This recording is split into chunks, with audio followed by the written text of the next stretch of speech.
अब आग से क्यों कतराते हो, शोलों को हवा देने वालों। देखा है कि अभी हम लोग जंतर मंतर के अंदर जाने का कोशिश कर रहे थे।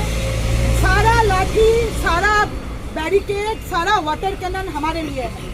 हमारे हाथ में बस प्लेकार्ड है और हमारे हाथ में कैंडल है। लेकिन जिनके हाथ में तलवार था, जिनके हाथ में गैस सिलेंडर था, जो हत्या करने निकले थे और हत्या कर रहे थे, हमने ये भी देखा है कि दिल्ली पुलिस के सामने वो हो रहा था, वो हिल नहीं रहे थे, वो बचा नहीं रहे थे किसी को। सबको पता है कि यह हिंसा संगठित थी, ये आयोजित की गई थी, इसके पीछे बाकायदा एक लंबी योजना थी। लेकिन वह योजना क्या थी, उसको किन लोगों ने गढ़ा, उस योजना को, वह साजिश क्या थी, किस तरह से लोग इकट्ठा किए गए, हथियार इकट्ठा किए गए और हमले को कैसे अंजाम दिया गया। ये ऐसे सवाल हैं जो दिल्ली की जनता के मन में हैं और कायदे से इन सवालों का जवाब पुलिस जैसी संस्था को खोजना चाहिए। एक इंसान जब उसके सामने दूसरा इंसान मर रहा होता है, तब क्या इंसान उस इंसान का धर्म देखता है? तब क्या वो इंसान ये देखता है कि ये कहां से है, या वो इंसान उस इंसान को बचाने जाता है? जब अपने शरीर पे खाकी वर्दी पहने वाले लोग वो इंसान ही हैं, जब वो ये काम नहीं करते, तब समझ में आता है कि आदेश कहां से आ रहे हैं। ये जो हत्या का कारोबार है, ये जो हिंसा है, ये जो इंसानों को जिंदा भून डालने का जो आदेश है, ये आ कहां से रहा है? पहले प्रधानमंत्री ने कहा था कि सीए के खिलाफ जो लोग प्रतिरोध कर रहे हैं उनको उनके कपड़ों के रंग से पहचानो। यह एक कोड वर्ड था जिसको आप डिकोड कर सकते थे। जो विरोध कर रहे हैं वे मुसलमान हैं। उसके बाद गृह मंत्री ने कहा कि सीए का विरोध करने वाले जहां बैठे हैं वहां तक ईवीएम का करंट पहुंचना चाहिए कि वोट जाए।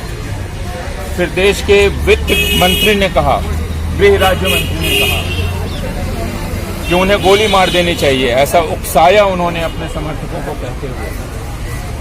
भारतीय जनता पार्टी के जो छुटभइये नेता थे, उन्होंने जगह जगह भीड़ में, जुलूसों में कहा कि उनको गोली मारनी चाहिए। जेएनयू के गद्दारों को, जामिया के गद्दारों को, एएमयू के गद्दारों को गोली मारनी चाहिए। जामिया मिलिया इस्लामिया में बाकायदा गोली मारने वाला आया, शाहीन बाग में गोली मारने वाला आया, हमने और आपने सबने देखा। दिल्ली पुलिस को लगता है कि वो तनख्वाह अमित शाह से लेता है, लेकिन दिल्ली पुलिस को हम याद दिलाने हैं कि हमसे लेते हैं। हम है दिल्ली के जनता, हमारा तनख्वाह लेते हो, जवाबदेही हमारे पास है और हमारे प्रति तुम्हारा जवाबदेही है। हमारे नाम पे तुम एक धर्म संप्रदाय के ऊपर जो हत्या लीला चलाए हो, ये इजाजत नहीं दिया जाता। हिंदुस्तान के लोगों के द्वारा ये इजाजत तुमको हम नहीं देते। और ये लड़ाई न्याय का, ये लड़ाई शांति का, ये लड़ाई, ये ऐसा एक सरकार के दौरान हम लोग जी रहे हैं जहाँ पे शांति के लिए भी लड़ाई लड़ना पड़ता है।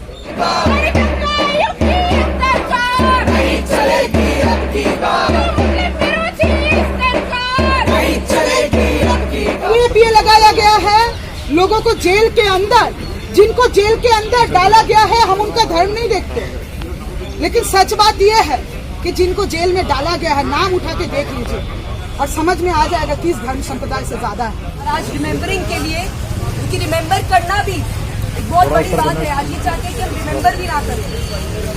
तो मैं बस आपसे यही दरख्वास्त करती हूँ कि 2 मिनट के लिए हम मौन रखेंगे उन लोगों के लिए जिनका कत्लेआम भाजपा के द्वारा, आरएसएस की मॉब्स ने, जो हिंदू मॉब्स की जिन्होंने कत्लेआम किया, जो 53 लोग शहीद हुए पिछले साल, उनको याद करते हुए हम मौन रखेंगे।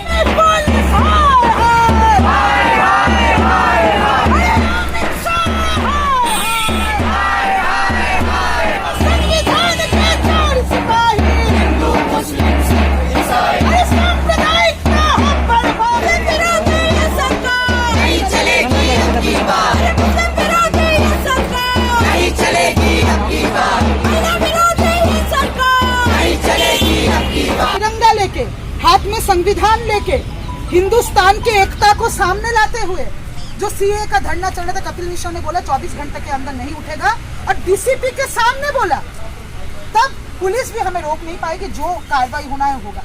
वो कपिल मिश्रा ने बोला और कुछ घंटे के अंदर पूरा उत्तर पूर्वी दिल्ली जलने लगा। वो आदमी बोल रहा है कि फिर से इंसानों को मारने का मौका आएगा तो मैं मारूंगा, और दिल्ली पुलिस खड़े होकर देख रही है। तो ये लड़ाई हमारा दिल्ली पुलिस के खिलाफ है, ये लड़ाई हमारा अमित शाह के खिलाफ है, ये लड़ाई हमारा आरएसएस के खिलाफ है। आरएसएस के साथ दंगा का 1-to-1 कोरिलेशन है, 1-to-1। इस देश में कहीं भी सांप्रदायिक नफरत भड़का है, दंगे हुए हैं, हत्याएं हुई हैं धर्म के आधार पे, 100% केस में आरएसएस उस दंगा में मौजूद था। 100% केस में। आप किसी दंगे का बात कर लीजिए, देश में किसी कोने में किसी दंगे का बात कर लीजिए, आरएसएस दंगा का कारोबारी है। लोगों का हत्या करा के वो सरकार में टिका रहना चाहता है। तो इसीलिए हमारा लड़ाई जो है वो लड़ाई इस हिंदुस्तान को, इस दिल्ली को आरएसएस के चंगुल से बचाने का भी लड़ाई है। फिर से निकले, कपिल मिश्रा को गिरफ्तार करो, गिरफ्तार करो, गिरफ्तार करो। सभी दंगा पीड़ितों के पुनर्वास की गारंटी करनी होगी, करनी होगी, करनी होगी। बढ़िया बिस्तर बांध लो, तेरी बारी आई है। योगी मोदी जान लो, तेरी बारी आई है। दंगा भड़काना बंद करो, बंद करो, बंद करो। दंगा बजना नहीं चलेगा, नहीं चलेगा, नहीं चलेगा। मुस्लिम पे हमला नहीं चलेगा, नहीं चलेगा, नहीं चलेगा। हमारे लिए देश के शहरियों के तौर पर, नागरिक के तौर पर जो कर्तव्य है वह यह, एक तो यह कि इंसाफ की लड़ाई को जारी रखा जाए। हमेशा ही हिंसा के बारे में दो तरह से बात की जा सकती है, एक पस्ती के साथ, हताशा के साथ, निराशा के साथ, और दूसरे हिंसा के खिलाफ जो इंसाफ की लड़ाई में लगे हुए हैं आज तक, उनके साथ खड़े होकर उस इंसाफ की लड़ाई में शामिल होकर। और अगर इस देश में कानून के राज को किसी ने कायम रखा है तो उन्होंने कायम रखा है, फैजान के परिवार वालों ने, उन तमाम लोगों ने जिनको मार डाला गया, जिनकी एफआईआर दर्ज नहीं हो रही थी, लेकिन आज तक उन्होंने अपने पांव पीछे नहीं खींचे हैं और वे अपनी लड़ाई लड़ रहे हैं। तो हमें हिंसा के बारे में बात करते समय हिम्मत पैदा करनी चाहिए, साहस पैदा करना चाहिए, किसी तरह की पस्ती अपने स्वर में नहीं आने देनी चाहिए। और हमें यकीन है कि अगर हम ये लड़ाई साथ साथ लड़ेंगे तो मैं जीत और हार की बात नहीं करता, लेकिन इस लड़ाई के दौरान ही अपनी इंसानियत हम हासिल करेंगे। ये किसका लहू है, कौन मरा,